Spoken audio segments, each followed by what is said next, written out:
यहाँ पर 3 किस्म की अलामतें हैं, तो देख लीजिए। यहाँ पर वक्फ़े लाजिम भी होगा और यहाँ पर वक्फ़े गुफ़रान भी होगा। वक्फ़े मंजिल भी यहाँ पर मौजूद है। अस्सलामु अलैकुम वरहमतुल्लाहि वबरकातुहू। आज हम आपको सूरतुल मुल्क में होने वाली सबसे बड़ी गलती के बारे में बताएंगे कि बहुत से लोग सूरतुल मुल्क पढ़ते वक्त इस गलती को करते हैं और यहाँ पर जो 3 किस्म के वक्फ होते हैं उनको बिल्कुल नज़रअंदाज कर देते हैं और बिल्कुल नहीं जानते कि यहाँ पर वक्फ करना ज़रूरी है कि नहीं है। तो देख लीजिए कि आज हम आपको सूरतुल मुल्क में इस बड़ी होने वाली गलती के बारे में बताएंगे। यहाँ पर देख लीजिए सूरतुल मुल्क की आयत नंबर 19 में इस लफ्ज़ को देख लीजिए। पहले तो इस लफ्ज़ को सीख लीजिए क्योंकि बहुत से लोग इस लफ्ज़ को बहुत गलत पढ़ते हैं। उसके बाद देख लीजिए कि यहाँ पर 3 किस्म के निशान हैं, तो यहाँ पर 3 किस्म के वक्फ होंगे। बहुत से लोग यहाँ पर वक्फ करना ज़रूरी नहीं समझते और मिलाकर आगे चले जाते हैं। यहाँ पर देख लीजिए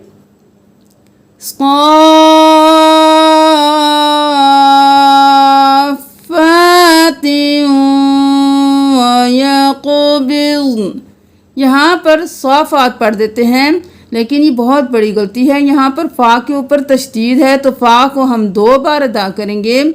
एक तो सौद खड़ी ज़बर मद 6 अलिफ के बराबर सौद को खींचते हुए फ़ा के साथ मिलाएंगे। हम सौफात नहीं कर सकते, हम इसको पूरी मिक़दार के बराबर खींचते हुए पहले फ़ा के साथ मिलाएंगे। किस तरह से? सौफ, और फिर हम अपनी खड़ी ज़बर के साथ पढ़ेंगे क्योंकि तशदीद है। एक बार सौद के बाद एक बार सौद के साथ फ़ा को पढ़ेंगे, एक बार अपनी खड़ी ज़बर के साथ। फ़ा खड़ी ज़बर फ़ा, सौफ फ़ा 2 बार हो गया। ता 2 ज़ेर वाउ त्यूं, यहाँ पर इदगाम माल गुन्ना हो रहा है। यहाँ पर हमने गुन्ना भी करना है और ता को वाउ में मुदगम भी करना है। सौफ फ़ात्यूं, अब 3 वयक़बिज़ नहीं करना, ता को वाउ के साथ मिलाना है गुन्ना करते हुए। त्यूं त्यूं सौफ फ़ात्यूं वयक़ो बाज़ गौद बिज़ वयक़बिज़, अब नून ज़बरना है, वयक़बिज़ना नहीं करेंगे। यहाँ पर हम वक्फ़ कर देंगे। जब भी हम हरकत वाले हर्फ पर वक्फ़ करेंगे तो उसकी हरकत गिर जाएगी और वो हर्फ साकिन हो जाएगा। यहाँ पर नून साकिन हो गया। अब यहाँ पर वक्फ़ करना थोड़ा मुश्किल होता है क्योंकि पीछे वाला हर्फ भी साकिन है। अगला वाला हर्फ जब साकिन हो जाता है तो थोड़ा सा वक्फ़ करना मुश्किल होता है और पिछला वाला लफ्ज़ हिल जाता है। तो हमने वयक़बिज़न नहीं करना, हमने ज़ाद को भी साकिन रखना है और नून को भी साकिन रखना है। किस तरह से? वयक़बिज़न वयक़बिज़न, बिज़न, ज़ाद भी साकिन नून भी साकिन। यहाँ पर हमने वक्फ़ क्यों किया अब ये जान लीजिए। यहाँ पर 3 किस्म की अलामतें हैं, तो देख लीजिए।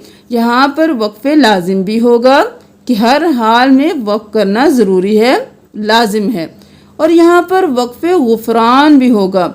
वक्फ़े गुफ़रान का क्या मतलब है? बहुत से लोग यहाँ पर अगर वक्फ़ करते भी हैं तो आराम से वक्फ़ करके आगे चले जाते हैं, लेकिन इसका मतलब नहीं जानते। वक्फ़े गुफ़रान जहाँ पर भी आता है वहाँ पर हम वक्फ़ करके थोड़ी देर रुक कर मग़फ़िरत की दुआ भी मांगते हैं और अपनी कोई भी दुआ हम यहाँ पर मांग सकते हैं। वक्फ़े गुफ़रान का यही मतलब है। उसके बाद देख लीजिए वक्फ़े मंजिल। वक्फ़े मंजिल भी यहाँ पर मौजूद है। वक्फ़े मंजिल का मतलब है कि हज़रत जिब्रील अलैहिस्सलाम ने जहाँ पर वक्फ़ किया था उसको हम बोलते हैं वक्फ़े मंजिल। और यहाँ पर वक्फ़ करना मुस्तहब भी है, यहाँ पर वक्फ़ करना लाजिम भी है, यहाँ पर वक्फ़ करना मुस्तहब भी है और यहाँ पर रुककर हम मग़फ़िरत की दुआ भी मांग सकते हैं। तो आप देख लीजिए इस आयत को हम किस तरह से पढ़ेंगे। अवलम यरौ इला तैरि फौक़हुम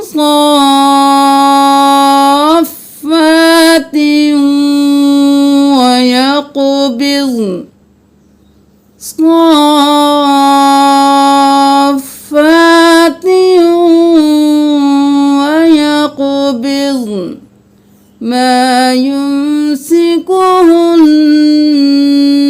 إلا الرحمن. اب یہاں پر دیکھ لیجئے وقف النبی صلی اللہ علیہ وسلم، یہ نشان جہاں پر بھی آ جاتا ہے تو اس کا مطلب ہے کہ یہاں پر نبی صلی اللہ علیہ وسلم نے وقف کیا تھا. کہ بہت سے لوگ اس کو اس طرح سے پڑھتے ہیں بحمد ربک واستغفرہ انہ. یہاں پر وقف کرنا ضروری ہے کیونکہ نبی صلی اللہ علیہ وسلم نے کیا تھا، اس لیے ہم بھی کریں گے. تو کس طرح سے وقف کریں گے؟ فسبح بحمد ربک واستغفرہ. یہاں پر ہاں ساکن ہو جائے گا، حرکت گر جائے گی. واستغفرہ، واستغفرہ، ہاں کی صرف آواز آئے گی. انہ کان توابا. امید ہے کہ آپ وقف لازم، وقف منزل، وقف غفران اور وقف النبی اچھی طرح آپ کو ان کی سمجھ آ گئی ہوگی. اگر آپ کو اس ویڈیو سے تھوڑا سا بھی فائدہ حاصل ہوا ہے تو صدقہ جاریہ سمجھ کر شیئر کیجیے. جزاکم اللہ خیرا کثیرا. السلام علیکم ورحمۃ اللہ وبرکاتہ.